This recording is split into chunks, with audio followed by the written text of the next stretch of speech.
Nosso tema de hoje vai falar especificamente sobre uma obra muito importante dentro da literatura espírita, uma obra chamada Nosso Lar.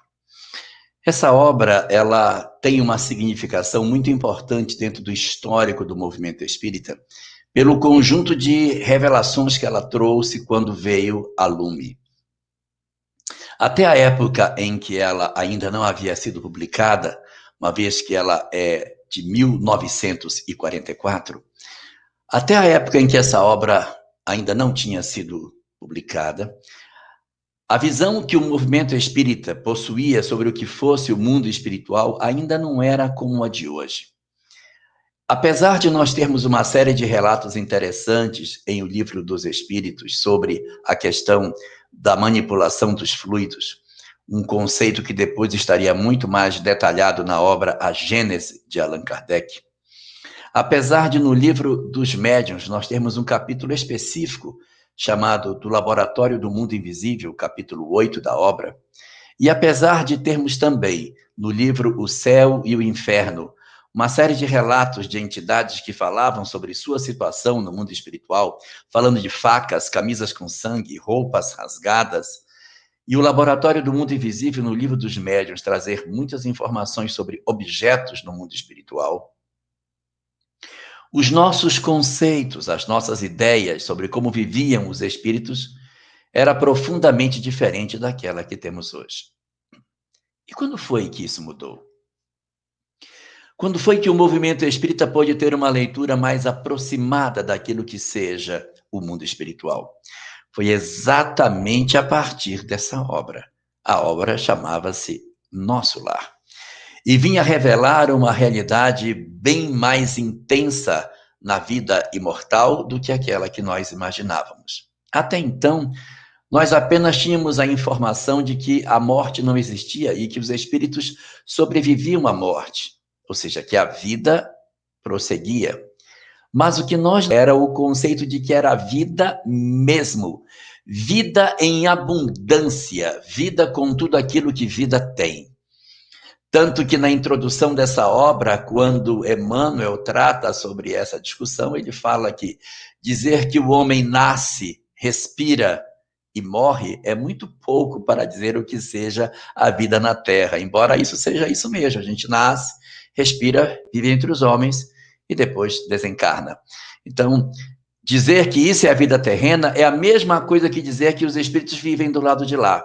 Então, André Luiz veio revelar para nós, na condição de uma espécie de repórter do mundo espiritual, como que os espíritos se organizavam, como que eles se agrupavam no mundo espiritual, falando de diversas regiões do mundo espiritual, regiões mais felizes, regiões mais difíceis, reunindo espíritos ainda com graves conflitos emocionais e lugares interessantes ainda não presentes da literatura espírita, chamados de colônias espirituais. É nessa obra que o movimento espírita vai travar contato com a ideia de que os espíritos podem se organizar em comunidades, em grupamentos significativos de espíritos, e que nesses grupamentos eles conseguem ter uma vida como se fosse uma vida na Terra, com as expressões que as cidades daqui do lado de cá possuem, com suas funcionalidades, sua administração, suas regras, suas áreas de trabalho, seus processos de atendimento, seus serviços. Então, é um conjunto de informações extremamente fascinantes que são trazidos por nós a partir da obra de André Luiz. Essa notícia, quando chegou ao movimento espírita, foi como uma bomba, porque transformou muitos conceitos. Nós tivemos que rever muitas ideias a partir dali. E após a publicação dessa obra, André Luiz iria trazer várias outras obras na mesma esteira, completando assim a série chamada Série do Mundo Espiritual, em que ele apresenta outros livros detalhando ainda mais novas funcionalidades, novas atividades do mundo espiritual, trazendo para nós sempre revelações muito importantes sobre a ação dos espíritos sobre os homens, a influência dos espíritos sobre o mundo corporal e toda a dinâmica da vida, considerando o aspecto daquilo que se desenvolve no mundo espiritual. Depois de várias obras dele publicado, outros autores espirituais começaram também a trazer suas informações. Foi a vez de Frederico Finer trazer a obra Voltei, na qual ele se assina como Irmão Jacó.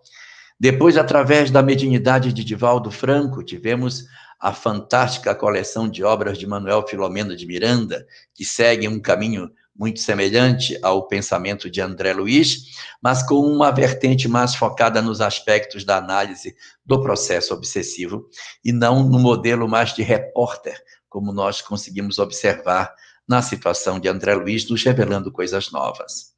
Além de trazermos para a discussão a obra de Manuel Filomeno, nós encontramos outros autores espirituais que trouxeram contribuições não na grandeza daquilo que Manuel Filomeno trouxe, mas temos também, através de Divaldo Franco, Otília Gonçalves, Lourival Cefali e tantos outros espíritos que vieram contar da vida no mundo espiritual depois da morte, para revelar a nós esse conjunto de informações tão interessantes que, de certa maneira, transformaram profundamente a forma do movimento espírita enxergar a vida no mundo espiritual. Só que essa obra, Nosso Lar, ela já tem 77 anos, ela não é mais uma obra recente, ela é uma obra que já tem mais de 50 anos. E aí vale a questão, não é? Teria esse livro ainda alguma coisa a nos ensinar? Depois de 77 anos, existe a possibilidade de que nessa mensagem a gente consiga traduzir alguma coisa para os nossos dias atuais? É possível para o espírito humano do século XXI poder ainda encontrar alguma coisa nessa obra que é do pós-guerra, não é nem do pós-guerra, é da época da guerra, porque ele é de 44, relatando uma experiência de aproximadamente 1942. Então, é um período muito longínquo do que nós estamos agora. É uma obra que tem praticamente 80 anos. Nesses 80 anos, o mundo mudou tanto, tanta coisa aconteceu. Será que dá para a gente ainda considerar que nós podemos retirar lições significativas desse ambiente que essa obra apresenta? É uma boa pergunta. Será que tem? Será que não tem? A resposta está no seguinte raciocínio. É verdade que a Terra mudou, sem dúvida nenhuma. Nós temos uma tecnologia hoje que em nada se compara à tecnologia da época que a obra foi produzida. Nossa sociedade possui conceitos e dinamismo profundamente diferente. Nós temos uma leitura de mundo hoje totalmente distinta, a internet integrando as pessoas, os computadores, ou seja, nós temos um banho de tecnologia nesses últimos 80 anos. Mas, ao mesmo tempo que existe esse crescimento grande do ponto de vista tecnológico, do ponto de vista moral, nós andamos muito pouco. Fizemos pouco progresso. A nossa sociedade como um todo andou pouco. É lógico que alguns elementos dentro dessa sociedade caminharam muito. Vários espíritos fizeram caminhadas excepcionais, tanto que, de repente, nem hoje estão mais na condição de serem espíritos típicos do planeta Terra, devido à grandeza daquilo que eles conseguiram fazer. Mas uma boa parte daqueles que ainda habitam o planeta, nesses últimos 80 anos, desenvolvemos muito mais o lado tecnológico, o lado intelectual, mas o lado moral continua muito atrofiado, com poucos progressos. Então, considerando que o homem, 80 anos depois, progrediu bem pouquinho do campo moral e muito no lado intelectual, nós, se pudermos observar dentro dessa literatura algumas informações que nos atendam ao campo moral, servem, porque essas informações estão, na verdade, falando para um homem daquela época que é muito parecido, se não idêntico, com o homem de agora. Se de Jesus para agora quase não há diferença no espírito humano, que dirá de 80 anos para agora? Então, é possível fazer uma leitura atenciosa dessa obra e observar dentro dela uma série de fenômenos bastante interessantes para o desenvolvimento do nosso eu do ponto de vista moral. E por isso, nós destacamos hoje 7 lições, 7 reflexões para o momento atual que nós vivemos, extraídos dessa obra Nosso Lar, para que a partir da leitura daquilo que a obra contém, nós consigamos entender e perceber a atualidade dessa mensagem, que apesar de ser uma mensagem de 80 anos, ainda é uma mensagem muito atual. Ora, se Jesus, com 2000 anos, ainda é extremamente atual, que dirá uma obra escrita há apenas 80 anos, considerando o pouquíssimo progresso intelectual que a humanidade fez nesse curto intervalo de tempo. Então, vamos aos pontos interessantes que a obra apresenta para que a gente possa fazer as nossas reflexões. O primeiro ponto, a primeira coisa, o primeiro elemento que surge na leitura dessa obra é a existência da imortalidade. Esse é o eixo central dessa obra. Não há como você manusear esse livro sem se defrontar com essa informação. Existe vida após a morte. A morte não destrui as nossas vidas. Ela destrói os nossos corpos. Mas a morte não destrói as nossas vidas. Resultado por conta disso. Quando a gente observa a obra acenando para nós o fato de que a morte não destrói a vida humana, mas sim somente o corpo, nós vamos nos defrontar hoje com uma realidade muito singular na história. A humanidade hoje atravessa uma pandemia. A humanidade hoje está a braços com notícias diárias de uma quantidade muito grande de pessoas que estão desencarnando. Isso não significa dizer que a gente está falando isso para apresentar a ideia de que ninguém deve sofrer com o processo da desencarnação. Não. A desencarnação é um fenômeno doloroso para a espécie humana. E dói, é ruim. Você ter alguém que você ama e, de repente, você ter que se despedir dessa pessoa, sabendo que você não vai ter mais, pelo menos na vida física, aquela companhia que você tinha antes desse companheiro. Então, essa percepção de que a vida mudou, de que esse companheiro não é mais aquele que estava antes com você, ela é muito importante para a reflexão desse momento atual.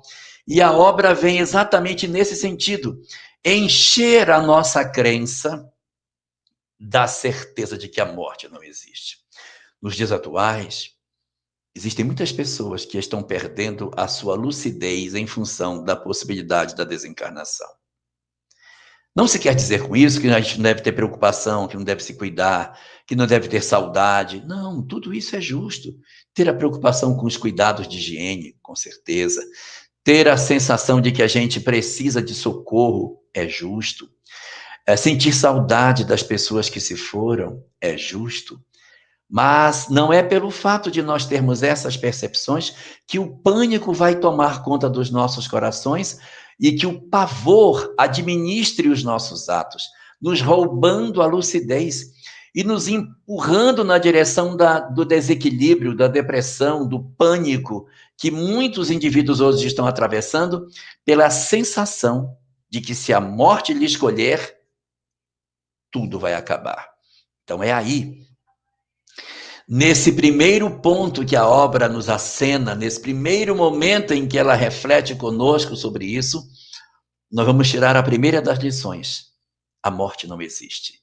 Portanto, apesar de todas as nossas dores e dificuldades, que são razoáveis, nós todos temos a informação de que sim, a morte é um fenômeno que separa fisicamente as pessoas, é verdade, mas os nossos amores vivem, nós também viveremos, nós também nos reencontraremos. nós também teremos a oportunidade divina de, depois da nossa desencarnação, reencontrarmos com os amores das nossas vidas e refazermos as nossas histórias. O momento que o Espiritismo nos oferece de reflexão sobre a imortalidade é fundamental para que, nesse período de pandemia, a sensação de paz nos tome, para que a gente perceba que, mesmo que a morte nos colha nos seus braços, a imortalidade, que é o maior dom que Deus nos concedeu, permanecerá conosco e nós aguardaremos aqueles que são os nossos grandes amores quando for o momento correto de nós nos reunirmos. Essa é a lição número 1. A lição número 2, que advém do livro, é uma lição extraordinária, porque ele está no mundo espiritual e ele é socorrido por uma equipe que vai até o local onde ele se encontra e faz o socorro dele. Quem foi que intercedeu, que pediu para que essa família, esse grupo de espíritos pudesse ir em socorro dele? Quem solicitou foi sua mãe. A mãe. O que mostra para nós que nós não somente vamos continuar vivos após a morte, como que também os nossos laços de família não irão se dissolver com o fenômeno da desencarnação. O medo que nós temos de repente, desencarnarmos, ficarmos perdidos, meu Deus, será de mim? Nossos amores nos acham dentro da escuridão, porque o amor tem olhos para ver no escuro. O amor não faz nenhum movimento de nos abandonar, ao contrário, o amor continua segurando nas nossas mãos, mesmo quando a morte nos alcança. Então isso é muito bonito, porque além de nós termos como primeira das grandes descobertas que a morte não existe, a segunda é que os amores não se desfazem. Nesses tempos de pandemia, em que tantas dores, tantos desesperos, tantas angústias acontecem, é muito importante que a gente perceba, poxa, então se isso é verdade, então eu vou sobreviver, vai. E além disso, nossas famílias permanecerão intactas. Os laços de amor que nós temos permanecerão vinculando as nossas almas do lado de lá. Quanto mais eu tiver estreita relação com os meus familiares, maior é a intensidade da busca do lado de lá. Então nós vamos encontrar esse processo muito claro logo no começo, da mãe dele intercedendo. E no corpo da obra, vários laços familiares que transcenderam a morte e se reencontram no mundo espiritual, mostrando para nós que nada pode deter a força do amor. O amor rompe todas as barreiras. Por isso, nesses períodos de Covid, de angústia com a questão da desencarnação, não temamos o amanhã, porque nós iremos sobreviver e as nossas relações de amor continuarão intactas, porque o amor continuará vinculando os nossos corações com todos aqueles que constituem nossos laços de afeto. Essa é a segunda das lições que a gente tem. Então, temos uma terceira lição. Qual a terceira lição que a gente percebe na obra? A terceira lição que nós percebemos é a chamada misericórdia divina, que vai e nos colhe da escuridão para fazer a nossa possibilidade de ascensão espiritual. A obra inteira é um tratado sobre a misericórdia de Deus, sobre a mobilização que acontece no mundo espiritual em socorro dos que padecem. Isso é muito importante, porque não há indiferença de Deus com a dor de seus filhos. Mesmo que nós tenhamos tropeçado, feito uma série de dificuldades, de problemas, de erros durante a nossa existência, nem assim nós seremos abandonados por Deus. Não existe nenhum ato que o ser humano possa fazer que Deus vire as costas para ele. Pode ser que nós tomemos alguma atitude infeliz e que essa atitude infeliz dificulte a nossa adequação no mundo espiritual, que a gente sofra no mundo espiritual, passe um período num local ruim, que exista em nós angústia. Isso tudo pode acontecer. Pode acontecer. Mas esses períodos de sofrimento, eles terminam. Porque ainda que os nossos erros sejam grandes, a misericórdia de Deus é ainda maior. O amor que Deus tem pelas suas criaturas é muito maior do que tudo isso. E se a gente tiver erros desse tamanho, Deus tem esse tanto de misericórdia para nos recolher. É lógico que não dá para fechar os olhos para os erros humanos, mas é preciso que o Espírito perceba que está errado. Quando nós acenamos com a menor possibilidade de socorro, a misericórdia vai lá, captura o indivíduo e traz para o processo de atendimento espiritual. Então, essa beleza de saber que nós não estamos abandonados, ela é fundamental para nós podermos atravessar esse período de perturbação que a nossa humanidade está passando. Muitos de nós temos muita preocupação. Eu sei que tem vida após a morte, mas eu tenho medo do meu futuro. Eu fiz muita besteira. Eu tropecei em muitas pedras, muitas vezes, e eu tenho muitas culpas dentro de mim. Eu quero me aliviar das culpas que eu trago, porque eu sei que o que eu fiz não tem perdão. O pior é que tem. Claro que tem. Não existe culpa do ser humano que não tenha em contrapartida uma ação misericordiosa de Deus que, após a pena que nós mesmos imputamos para nós próprios, a espiritualidade vai lá e, agindo em nome de Deus, socorre as criaturas para o trabalho de ascensão espiritual. Ou seja, Deus socorre a criatura pela própria criatura. Então, a primeira das nossas grandes descobertas, a vida imortal. A segunda, os laços de amor não se dissolvem com a morte. A terceira, a misericórdia de Deus, o socorro divino que assiste a todas as suas criaturas, oferecendo a todas, sem exceção, a chance e a possibilidade de se tornarem espíritos superiores, porque isso é um determinismo divino. Mais cedo ou mais tarde, todos, sem exceção, nos tornaremos espíritos felizes. Então, essa ação espiritual, ela está o tempo todo se mobilizando, porque nós não fugiremos desse determinismo de Deus, que é de sermos espíritos felizes e resolvidos. E a quarta das lições que a gente observa nesse texto? A quarta lição que o livro nos oferece é uma notícia bastante interessante, porque a nossa tendência é nós acharmos que a vida, na verdade, no mundo espiritual é muito diferente daqui, que nós vamos ficar lá em ociosidade, que uns vão ficar sofrendo, outros vão ficar na ociosidade. Não.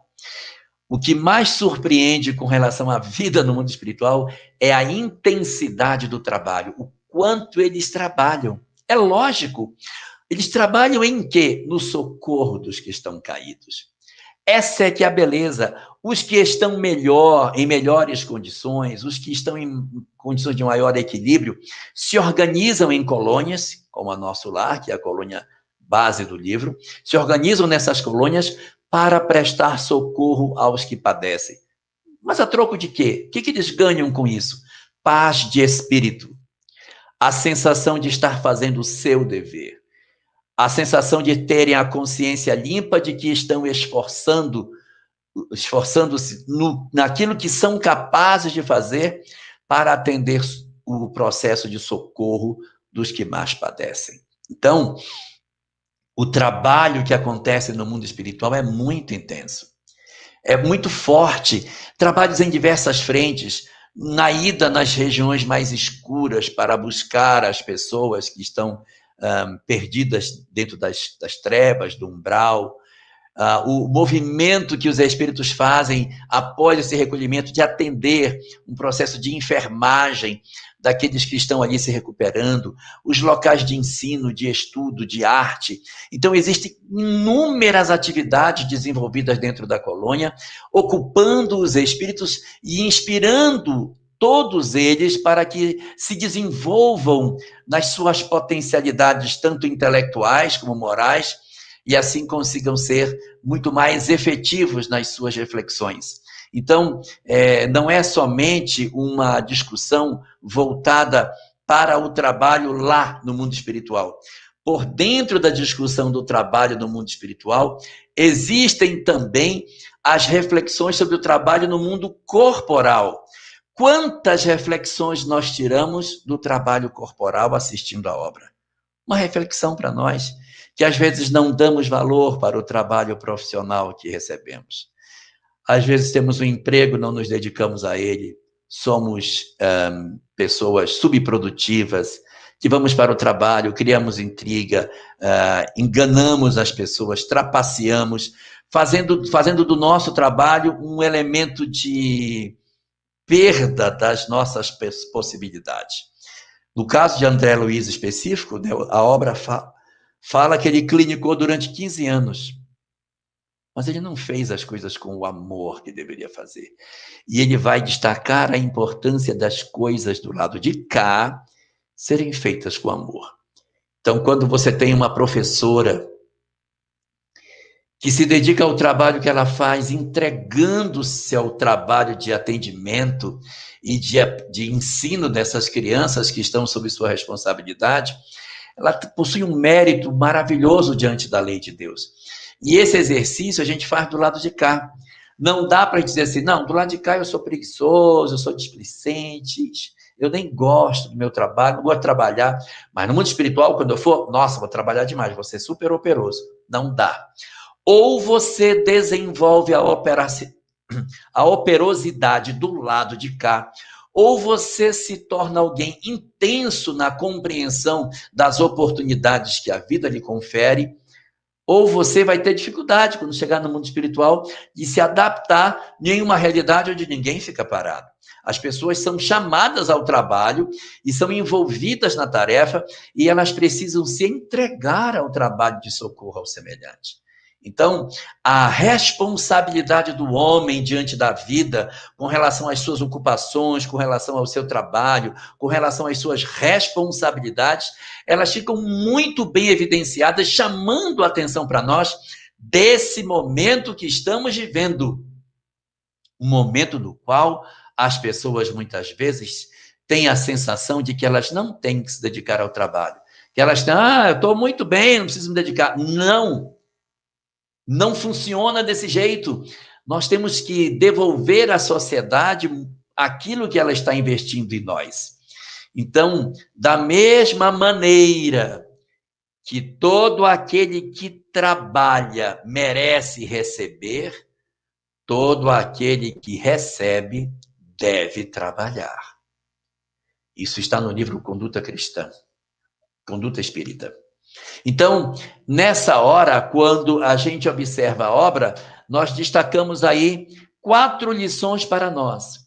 Vida espiritual, para que a gente não tenha medo da Covid em demasia, para que não se desequilibre. 2, laços espirituais não se rompem, para que a gente tenha certeza de que, se transferindo, nossos amores nos receberão. Às vezes um avô, um bisavô, um tio, um padrinho, madrinha, uma pessoa que a gente nem lembra, mas que está ligada à nossa história espiritual, fará a nossa recepção do lado de lá. Nós não estamos órfãos nesse processo. 3, a misericórdia de Deus, o socorro promovido pelos Espíritos, o socorro de Deus através da mão dos Espíritos. Lição número 4. A nossa reflexão sobre a necessidade de nós valorizarmos o trabalho. Tanto o trabalho do lado de cá, como a operosidade que temos que ter do lado de lá, em função do constante chamamento do homem, chamamento da lei para que o homem assuma os seus compromissos diante da vida. Essa é a lição número 4. A lição número 5 talvez seja a mais próxima de nós em todo esse fenômeno que a gente está vivendo hoje. A obra relata, em alguns de seus capítulos, que naquele período em que a obra estava sendo escrita, estava acontecendo na Terra a Segunda Guerra Mundial.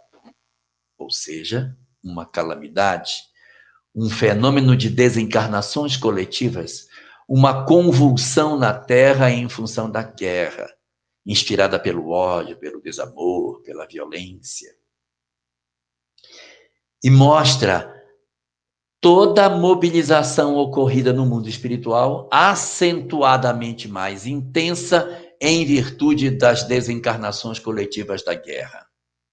A gente toma essa lição da guerra e transpõe para o nosso momento atual com relação à pandemia, em que a gente vai ver que nós estamos novamente, 80 anos depois, vivendo um drama semelhante, ou seja, nós estamos vivendo uma pandemia, uma desencarnação em massa de uma série de pessoas que, nesse momento, já ultrapassou 3 milhões de óbitos em todo o planeta. E é interessante observar que nós estamos em 2021 e exatamente há um século atrás, no período de 1918 a 1920, nós vimos uma outra pandemia, só que bem mais grave do que essa. Essa tem uma intensidade, a outra foi 44 vezes mais grave do que essa. E aí, nos livros espíritas, a gente vai sempre observar uma mobilização muito forte dos espíritos em tempos em que as desencarnações se acentuam. No caso da obra Nosso Lar, a fotografia é batida no período da Segunda Guerra Mundial. Então, nota-se a mobilização dos espíritos em socorro aos soldados nos campos de batalha. E, ao mesmo tempo, hoje, no momento em que nós estamos vivendo, há uma efervescência no mundo espiritual de socorro a todos aqueles que estão desencarnando. Há, segundo a obra Nos Rumos do Mundo de Libertação, Nos Rumos de um Mundo de Regeneração, de Manuel Filomeno por Divaldo, existe lá muitas informações sobre as equipes socorristas que estão vindo para o planeta em função da pandemia. Quem eles socorrem?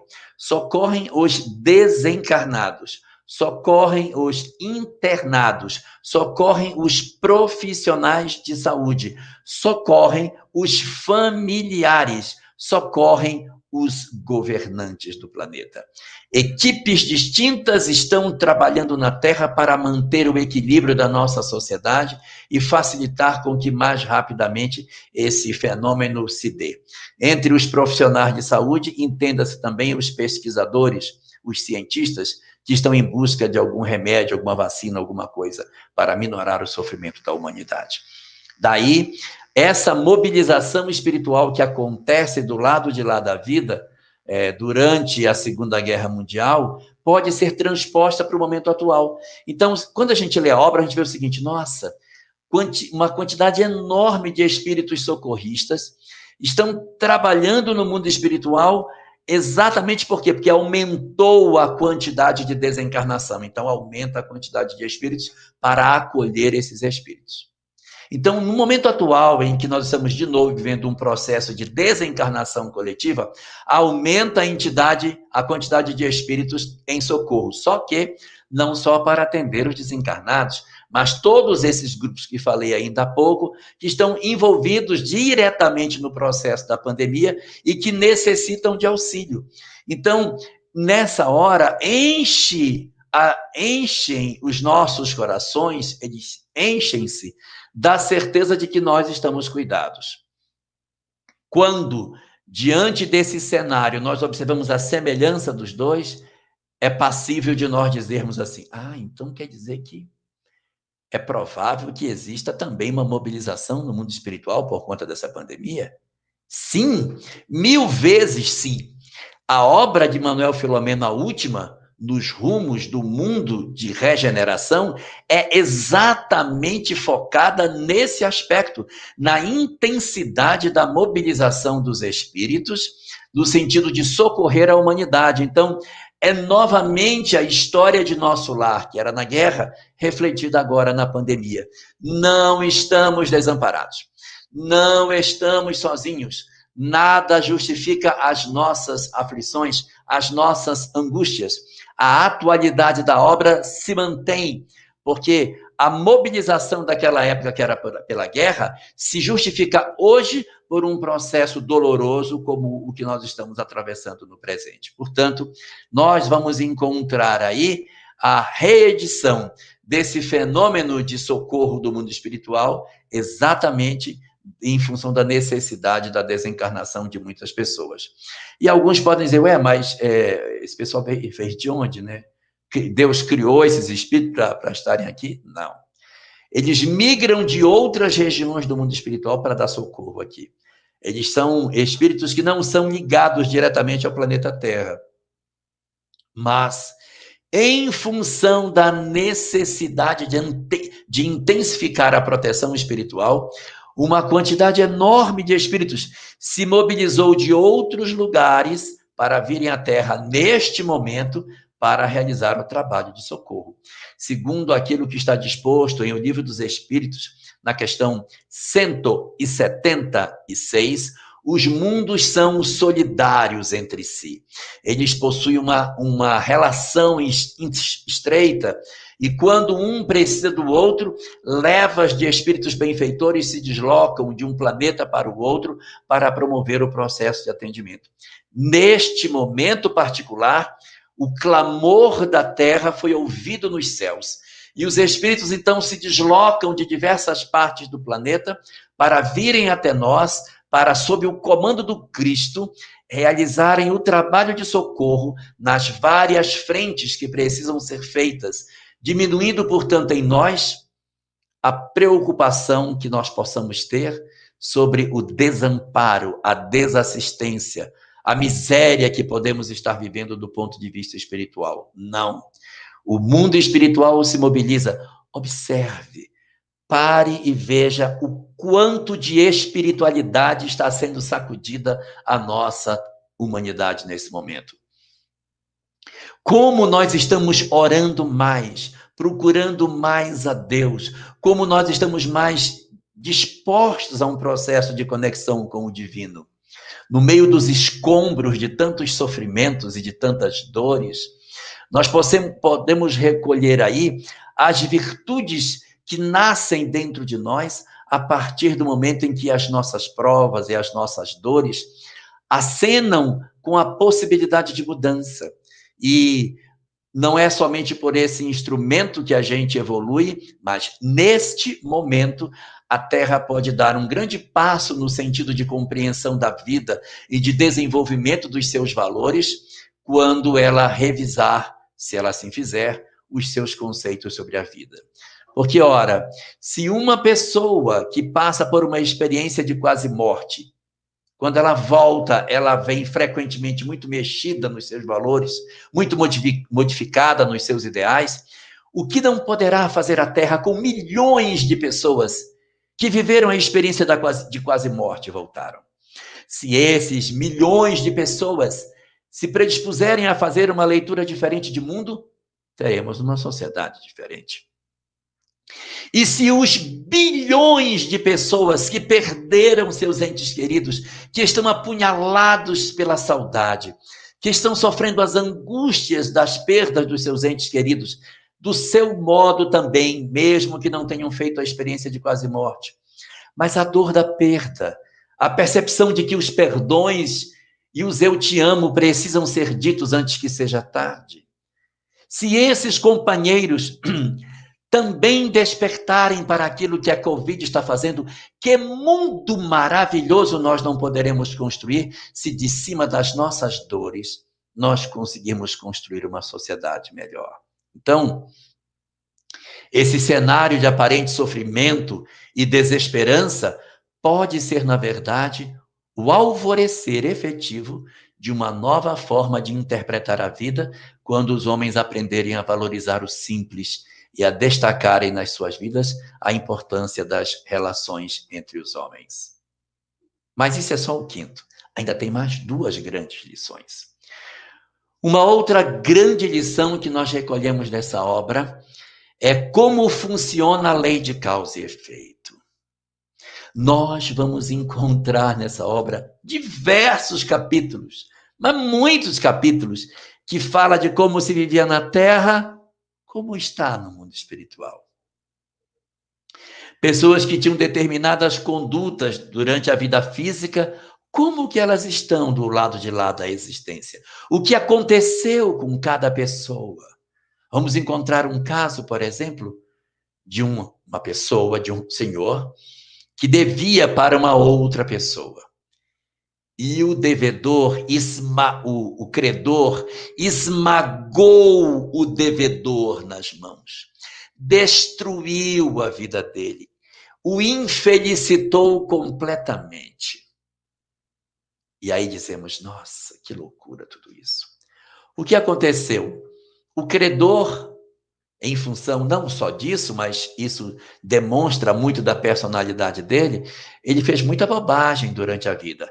Esse processo da cobrança extorsiva é só mais um capítulo na história dele. Ele fez muita bobagem.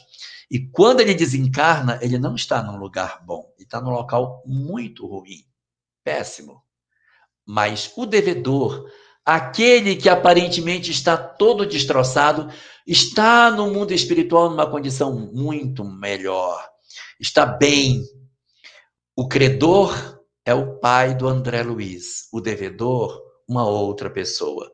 O pai do André Luiz numa condição sofrível e o devedor no mundo espiritual bem, sem peso de mágoa, de ódio, conversa com o André Luiz sem aquele sentimento de ranço do que o pai fez com ele, embora todas as vicissitudes que o devedor teve que passar em função do credor. Quando chega do lado de lá, a gente vai ver o resultado daquilo que nós fizemos. Nós vamos encontrar o caso de uma mulher que durante a última existência ainda estava envolvida nas teias da escravidão. Uma mulher que escravizou, e a escravidão terminou em 1888, a obra é de 1944, relatando fatos de 1942, mais ou menos. Então, ela está no mundo espiritual há aproximadamente aí uns 50 anos, no mínimo, sem saber o que aconteceu. A escravidão já tinha acabado há 50 anos e ela continuava ainda tendo a leitura escravocrata. Ela tem no mínimo 50 anos, porque ela pode ter desencarnado antes do fim da escravidão. Pode ter desencarnado 20, 30, 40, sei lá quantos anos antes. Mas ela estava com a sua mente congelada e numa região extremamente sombria, exatamente pelos perfis de conduta que ela tinha, pelos valores, pela impiedade, pela crueldade do ser humano. Então a gente vai ver a lei de causa e efeito exposta, nua e crua diante de nós. E vamos ter a possibilidade de encontrar um capítulo, capítulo 31, no qual uma mulher profundamente comprometida na área da saúde, em virtude de ter sido uma mulher que realizava abortos em outras mulheres, ela aparece no mundo espiritual profundamente perturbada, defendendo as suas ideologias ainda, pedindo socorro como se fosse um ser que realmente estivesse arrependido, e ao lhe ser negado o socorro, porque ela de fato não estava em condições ainda de ser recolhida, ela altera profundamente a sua personalidade e se revela como uma mulher agressiva, um espírito profundamente perturbado. E aí você vai observar nela o resultado dos valores que a gente cultiva. Quanto mais nós cultivarmos valores próximos do amor, tanto mais felizes nós seremos. Quanto mais distantes desse amor e do bem estivermos, mais difícil será a nossa realidade. Uma reflexão para agora, para os nossos tempos presentes, para que a gente não pense que não vai ter consequência o mal que fazemos, para que a gente não ache que, de repente, chegando no mundo espiritual, eu faço 2 Pai Nosso e automaticamente eu já estou modificado. Não funciona dessa forma. O ser humano precisa ter uma identidade com o bem. Nós não podemos ter uma crença de que a gente sai do mal para o bem num pulinho. Não sai, não. É preciso disciplina para que o mal seja retirado de nós. Há muitos companheiros que dizem, não, eu li o Nosso Lar e eu descobri que a gente vai para lá, se estiver passando mal, estiver assim, uma situação ruim, É só fazer uma prece que eles vêm e te socorrem. Não funciona desse jeito, não é a prece.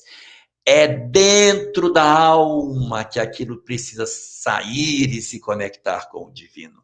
Não dá para ser diferente. Então, dentro dessa ótica, a lei de causa e efeito apresentada ali é um chamamento para o momento presente que nós estamos vivendo, para que a gente desperte de tudo isso e não faça a bobagem de achar que evolução é uma coisa instantânea. Não se faz evolução instantaneamente.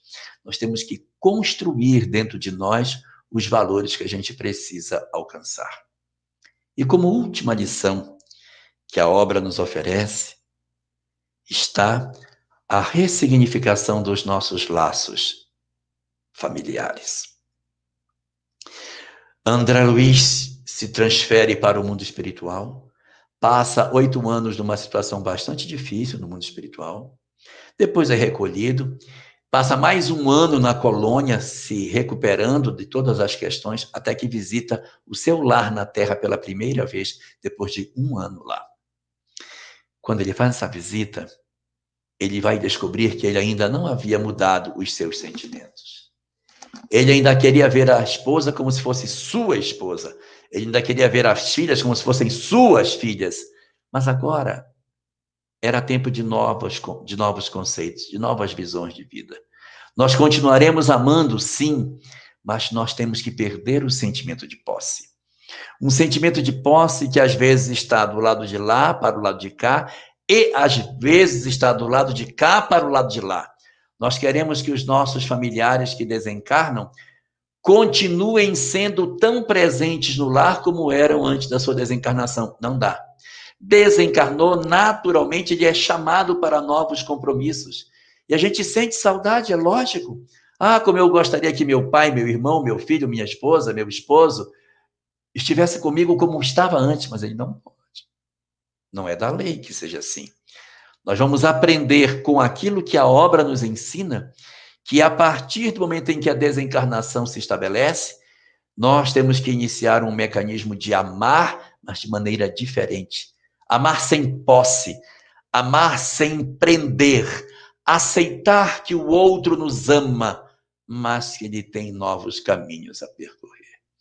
Esse exercício você vai observar no capítulo 49 e 50, são os 2 últimos da obra. André Luiz se debatendo com o homem velho e o homem novo, tentando restabelecer dentro de si os verdadeiros sentimentos que ele precisa ter para lidar com a nova realidade espiritual na qual ele se encontra. E é só no 2º livro da série, Os Mensageiros, no capítulo 1, que você vai encontrar André Luiz fazendo a reflexão tão extraordinária, dizendo: agora sim eu consegui. Eu os visito, mas como irmão. Não vou mais como marido e como pai. Eu lhes cuido como irmão, não como se eu fosse o dono da casa. Ele vai falar no 1º capítulo do livro 2º, depois do Nosso Lar, Os Mensageiros, toda essa ressignificação que ele aprendeu com os laços de família, aprendendo a amar sem ser cativo ou sem cativar os outros. Então, não é nem quem desencarnou querer que fique cativa a pessoa, como nós também temos que aceitar que o familiar tem direito a uma nova história, tem direito a um novo cenário dentro da sua possibilidade de evolução. Então, nesse nosso dia de hoje, retirado para celebrar as reflexões sobre o livro Nosso Lar, dá para dizer, sem sombra de dúvida, a obra continua atualíssima para a investigação do nosso eu profundo, para retirarmos dele as lições que nós tanto precisamos para a harmonização nossa interior, guardando como fundamento desse processo de mudança esses 7 pontos para iniciar o nosso trabalho de análise da obra para os tempos atuais. Primeiro, a compreensão da vida futura, para que o temor da morte não nos gere pânico. Segundo, a compreensão de que os laços de família não se rompem com a morte para tirar de nós o medo de que seremos almas abandonadas no além.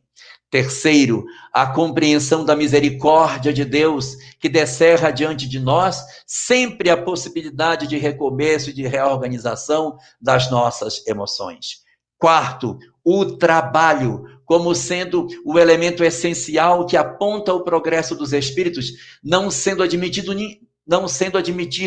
ninguém que esteja do lado de lá a serviço do bem e que esteja improdutivo. Todos, para estarem ligados ao bem, estão produtivos, atuando, realizando no bem, porque isso lhe traz paz de consciência. 5, as chamadas provas coletivas, o impacto das provas coletivas do mundo espiritual e as mobilizações, olhando o nosso cenário hoje da Covid, da pandemia, e os conflitos que a gente está vivendo e os naturais processos de socorro que estão ocorrendo no mundo espiritual em prol da humanidade terrestre nesse momento, tal como aconteceu na Segunda Guerra, acontece agora, e a gente com isso tira uma lição. O mundo espiritual está se mobilizando. Temos que fazer a nossa parte. 6º e penúltimo, as reflexões sobre a lei de causa e efeito. A compreensão de que o que se faz aqui, como diz o personagem Máximos do filme O Gladiador, o que fazemos aqui ecoa na eternidade. Então vai ecoar do lado de lá os equívocos e os acertos que nós fazemos aqui. E vamos nos defrontar com várias histórias do outro lado da vida, felizes ou infelizes, mas que demonstram a necessidade da observância do bem para que a gente consiga alcançar êxito na vida espiritual.